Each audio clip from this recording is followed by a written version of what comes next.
listening.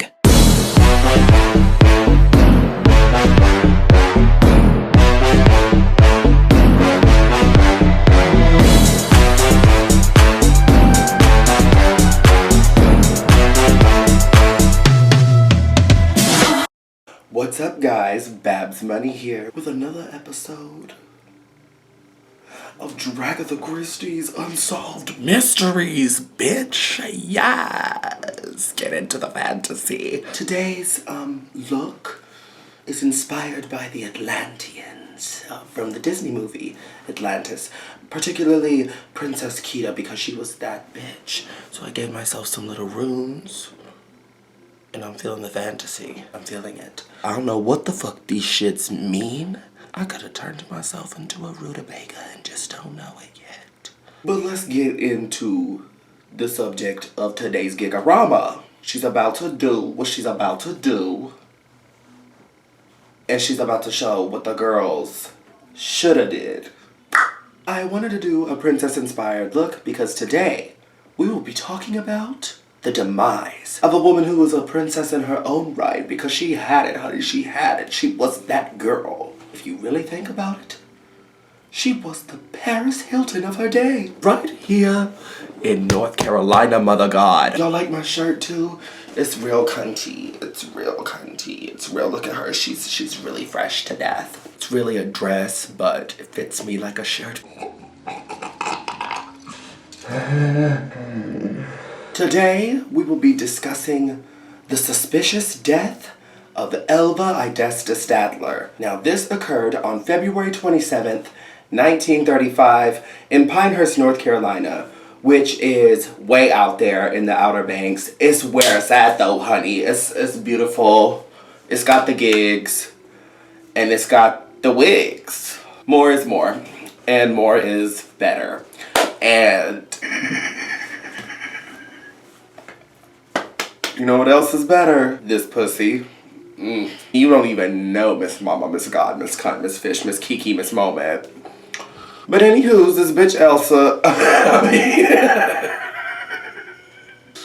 Elva.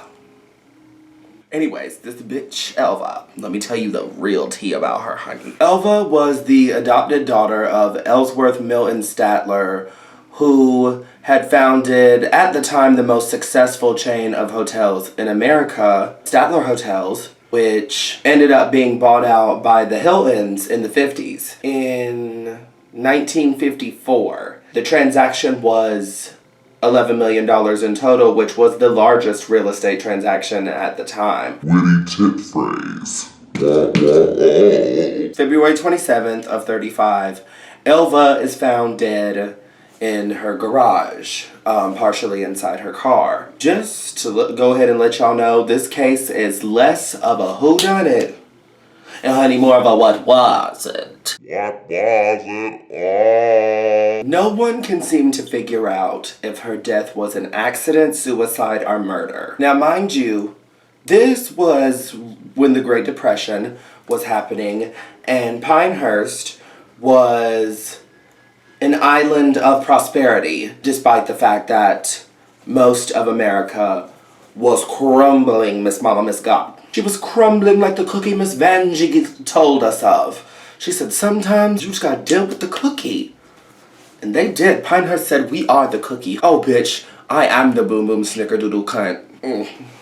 Pinehurst is also where Elva met a man by the name of Henry Bradley Davidson. Now, Mr. Davidson was 42 years old and a divorcee whose own family had lost its money. In early 1935, Elva and Henry were married, and she traveled to Boston to make a will that would name him as her heir.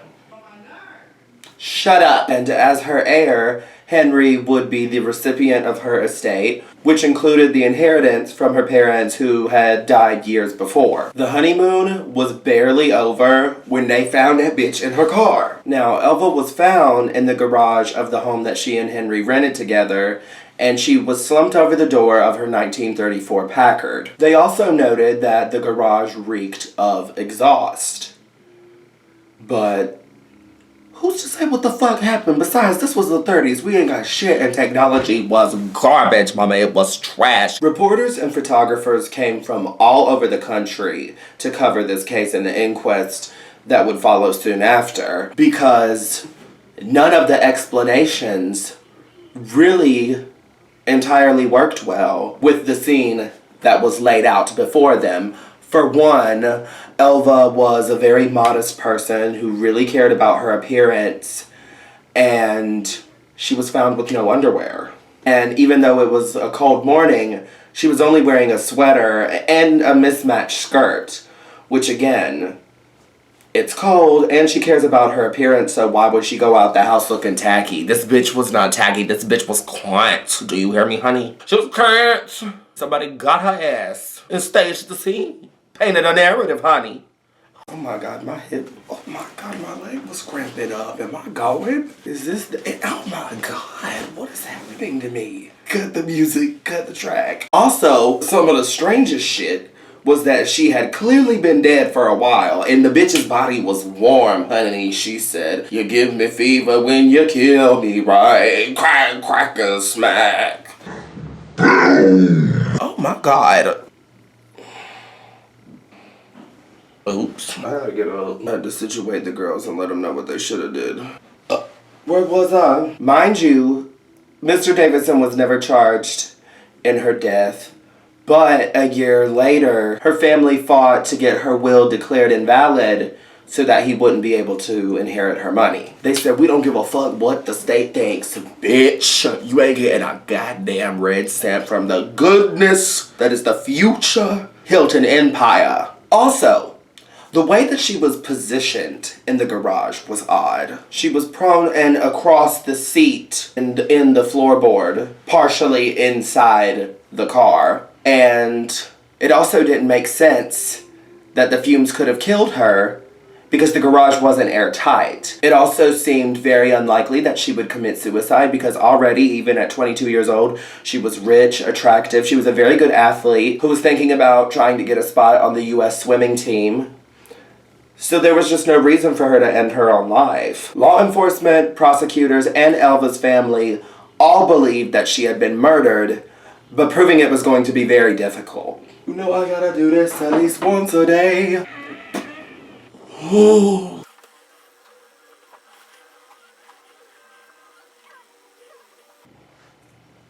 shit, girl. Oh, I feel like Tony Braxton on that episode of Braxton Family Values. Y'all know the one where they went to Jamaica and got high as shit and they left and Tony was sitting at that table and that waiter walked by and she said, "Excuse me, sir, can you tell me how long I've been sitting here?" That was me just now. Now, like I said, most people suspected she had been murdered. And it wouldn't be easy to prove it, but there was a very plausible motive, being that Elva and Henry were upset with each other the night before, and he probably knew that she had just changed her will to make him her heir. And there was also the rumor that Henry was seeing a woman in the greater Washington area, even while he was dating Elsa before... I keep wanting to call the bitch Elsa, because Elva, I'm like, what kind of name? Even while he was dating Miss Ovaltine, whatever the fuck her name is. All of these things left people wondering just how much of a cad was Henry Bradley Davidson. Mind you, back then, in 1935, they said cad. Personally, today, someone like me would say dickhead ass fuck bag, but you get the point. He was some middle-aged bitch hoe bag that was over here trying to fuck the dolls. And was talking to one doll while he was dating the doll, Miss Elva Statler, Miss Moneybags, Miss Coinage, Miss God. So like he's over here seducing the girls, trying to get up in the panties. What did this say? So the real question is, did Henry Bradley Davidson murder his wife just weeks after they were married due to the fact that she was to inherit a sizable portion of the Statler fortune? All these questions are covered in a book by Steve Bowser, and that book is called Death of a Pinehurst Princess. The full title is Death of a Pinehurst Princess the something death of Elvira Statler. The Death of a Pinehurst Princess, look it up. Mind you, I didn't read the whole thing, but I was able to read excerpts. It's a very interesting read. It really takes you through the legal proceedings that stretched out for a year after her death. And it also really goes into detail about one of North Carolina's original playgrounds for the rich, so to speak, where life was basically a gilded cage, I guess. I don't know if I used that expression correctly, but if I didn't, oops, a wops, whoops. And finally, it sheds light on the interesting disparity between the Pinehurst resort guests and the staff that serve them. The one question that the book does not definitively answer, though, as this case was never solved, is how did Elva Idesta Statler die? Was she murdered, and if so, was it by her husband? Did she kill herself, which I think is highly unlikely? Or was it just some weird accident? There was no way for it to be an accident, if you ask me, because the garage wasn't airtight, so she couldn't have died from carbon monoxide. So what the fuck is up? Not the gig. The gig is not up. It is a few... Oh, I about bit my face in half. I don't know how, but... If you ask me, Mr. Henry was a dickhead-ass fuckbag. He was all up in the panties and all the cookie jars.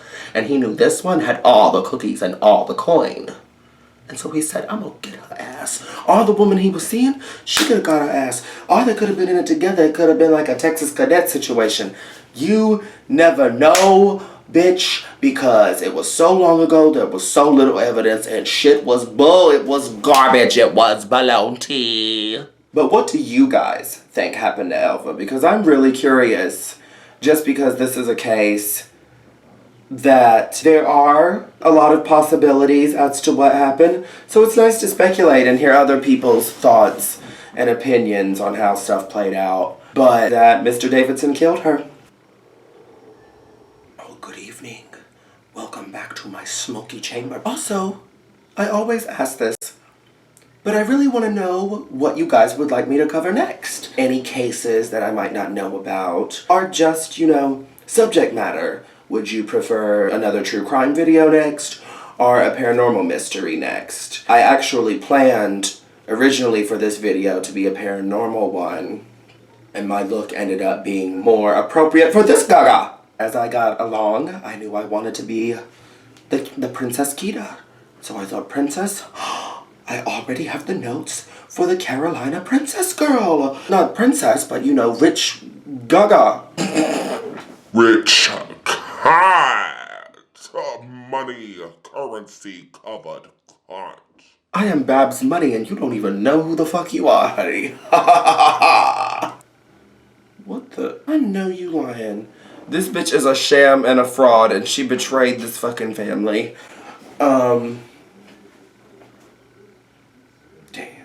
I'm mad as fuck at her. Anywho, this is Babs Money, and I am signing off for now. Good night, money chasers. Until next time on Dragatha Christie's Unsolved Mysteries.